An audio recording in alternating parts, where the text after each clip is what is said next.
నడుచుకోనడి అని యేసు ప్రభు చెప్పాడు. పౌలు గారు అంటున్నాడు, నేను క్రీస్తును పోలి నడుచుకున్న ప్రకారం మీరు నన్ను పోలి నడుచుకోనండి అనేసి అన్నాడు. ఎందుకంటే నేను మిమ్మల్ని సువార్త ద్వారా నేను మిమ్మల్ని కన్నాను కాబట్టి ఆ భారము నా పైన ఉంది అని ఆయన అంటున్నాడు.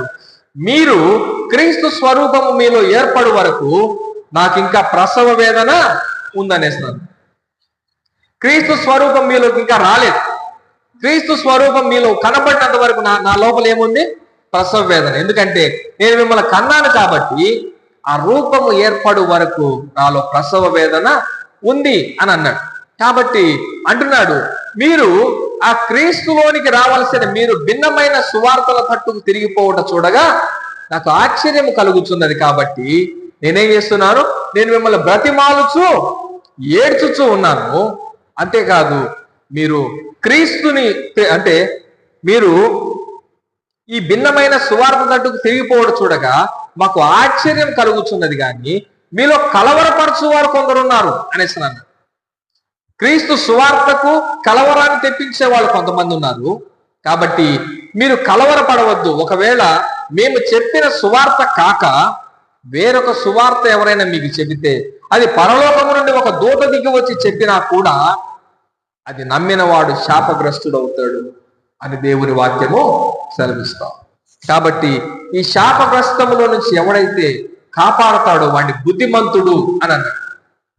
అందుకే అంటున్నాడు, బుద్ధిమంతులైతే ఆకాశ మండలములోని జ్యోతుల వలె ప్రకాశించెదరు.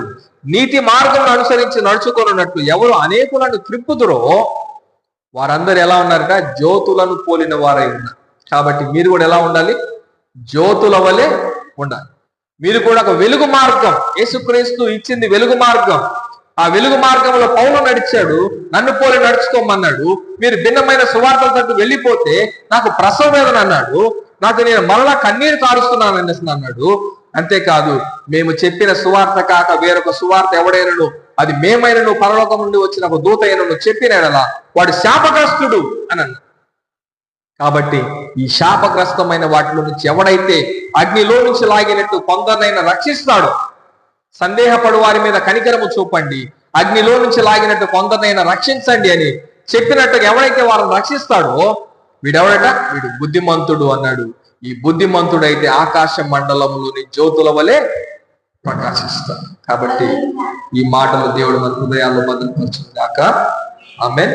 ప్రార్థన చేసుకొని మనం కానుకల్లో